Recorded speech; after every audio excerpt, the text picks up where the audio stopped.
हमने कहा था कि जो 3 काले कानून हैं इनको वापस लेना पड़ेगा। इसलिए कहा था क्योंकि हमें मालूम था कि 3-4 बड़े जो पूंजीपति हैं उनकी शक्ति हिंदुस्तान के किसानों के सामने खड़ी नहीं हो सकती, और वही हुआ। जो 3 काले कानून थे उनको अंत में रद्द करना पड़ा। ये किसानों की, मजदूरों की सफलता है, एक प्रकार से देश की सफलता है। मगर जिस प्रकार से ये कानून रद्द किए गए, बिना कोई डिस्कशन, पार्लियामेंट में इसके बारे में चर्चा नहीं होने दी, ये दिखाता है कि सरकार डिस्कशन से डरती है, और दिखाता है कि सरकार जानती है कि उन्होंने गलत काम किया, और सरकार डरती है। डिस्कशन जो हमारे किसान भाई शहीद हुए उनके बारे में है, वो जो 700 किसान जिन्होंने अपनी जान दी उनके बारे में डिस्कशन होना था। डिस्कशन ये भी होना था कि ये जो किसानों के खिलाफ कानून बनाए गए, इसके पीछे किसकी शक्ति थी, कौन सी शक्ति थी, ये क्यों किए जा रहे थे, क्यों बनाए गए। डिस्कशन एमएसपी पे भी होना था, और जो किसानों की समस्या है लखीमपुर खेरी, उस पे होना था। लखीमपुर खेरी और इनके जो होम मिनिस्टर हैं उन पर डिस्कशन होना था, वो तो सरकार ने होने नहीं दिया। मगर सरकार के दिमाग में थोड़ा सा कंफ्यूजन है। वो सोचती है कि जो गरीब लोग हैं, किसान लोग हैं, मजदूर लोग हैं, उनमें कोई शक्ति नहीं है, उनको दबाया जा सकता है। और इस एपिसोड ने यह दिखाया है कि किसानों को, मजदूरों को, गरीब लोगों को, कमजोर लोगों को हिंदुस्तान में दबाया नहीं जा सकता। अंग्रेजी में बोल दो। We had mentioned earlier that the farm laws would have to be withdrawn, and we had said it because we understood that the might of 3 or 4 large crony capitalists cannot stand against the might of the Indian farmer and the Indian laborer, and that has come true. What is unfortunate is how the bills have been repealed without any discussion, without any conversation. We wanted to have a conversation about the forces behind these bills, because these bills do not just reflect the view of the Prime Minister. These bills reflect the power behind the Prime Minister, the power of people and forces behind the Prime Minister, and that is what we wanted to discuss. Who actually is behind these 3 bills? What are the forces that are behind these 3 bills? We wanted to discuss MSP. We wanted to discuss Lakhimpur Kheri. We wanted to discuss the 700 farmers who died in this agitation. And unfortunately, that discussion has not been allowed. This is a reflection of the fact that the government is terrified of having this discussion. The government wants to hide. The government does not have the guts to stand up for its actions. And this is quite unfortunate. Sir, आप लोग इस पूरे आंदोलन में 2-3 मांग पहले भी थी आपकी। पहले जैसे कि एमएसपी की गारंटी मिले, दूसरी की जो गृह राज्य मंत्री हैं अजय मिश्रा टेनी, उनका इस्तीफा हो। क्या इस कानून को वापस लेने से अब आपकी ये मांग खत्म हो गई, या ये इस पर अभी आपका प्रदर्शन धरना या मांग? ये तो देखिए, ये जो 3 कानून थे, ये किसानों पर आक्रमण था, मजदूरों पर आक्रमण था। मगर किसानों और मजदूरों की जो डिफिकल्टीज हैं, मुश्किलें हैं, वो एमएसपी, कर्जा माफी, वो लंबी लाइन है, लंबी लिस्ट है, और वो अभी तक मतलब उनकी मांगे हैं और उनको उनका हम समर्थन करते हैं। सर बीजेपी का ये कहना है सर कि जब प्रधानमंत्री ने राष्ट्र के नाम संबोधन में माफी मांग ली और अब जब तीनों कृषि कानून वापस हो गए लोकसभा और राज्यसभा में, तो डिस्कशन की जरूरत क्या है?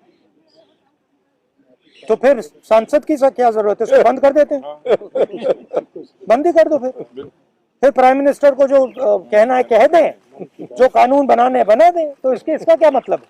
राहुल जी, बंद ही कर लो। राहुल जी, आपने 700 आदमी को मौत हुई है, वो 700 आदमी के लिए आप लोग कुछ आगे कुछ कदम चलाएंगे? सेंट्रल गवर्नमेंट से, बीजेपी गवर्नमेंट से चला रहा है, उनके से कोई उनका राहत मिले? नहीं, आपने कहा कि प्रधानमंत्री ने माफी मांगी, इसका मतलब प्रधानमंत्री ने ये एक्सेप्ट किया कि उनकी गलती के कारण से 700 लोग मारे गए, उनकी गलती के कारण से ये जो पूरा आंदोलन हुआ है।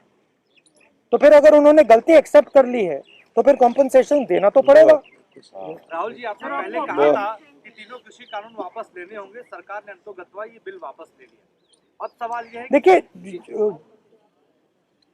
देखिए जिस प्रकार से लिया है इन्होंने, सबसे पहले इसमें किसानों का अपमान किया है। उन्होंने कहा है कि थोड़े से किसान के संगठन, सेक्शन, एक सेकंड में पढ़ लेता हूं। एक group of farmers are protesting against these laws. ये कोई ग्रुप नहीं है, ये हिंदुस्तान के सब किसान हैं। पहले आपने इनको खालिस्तानी कहा, अब आप इनको ग्रुप ऑफ फार्मर्स कह रहे हो। ये ग्रुप ऑफ फार्मर्स नहीं है, ये हिंदुस्तान के सारे किसान हैं और ये समझते हैं कौन सी शक्तियां इन पर आक्रमण कर रही है। सर आप लोग एमएसपी पे क्या मांग कर रहे हैं? किसानों के लिए क्या की? क्योंकि जो किसान संगठन के नेता अभी भी बॉर्डर पर बैठे हुए हैं, राहुल गांधी जी क्या अपील करेंगे उन किसान संगठनों से? क्योंकि संसद में अभी नहीं, मैं किसान संगठन से क्या अपील करूंगा? उनसे कोई अपील करने की जरूरत नहीं है। मैं ये कह रहा हूं कि जिम्मेदार कौन है? जिम्मेदार किसान संगठन है क्या? उनने क्या गलती की है? उनके 700 लोग शहीद हुए हैं, उनको आपने मतलब 1 साल यहाँ बैठा रखा है, उनको घर नहीं जाने दिया आपने कहा कि गलती मेरी है, तो फिर आप कॉम्पनसेशन दो ना, और जो इनकी मांगे हैं उनको पूरा करो, एमएसपी पूरी उनको दो।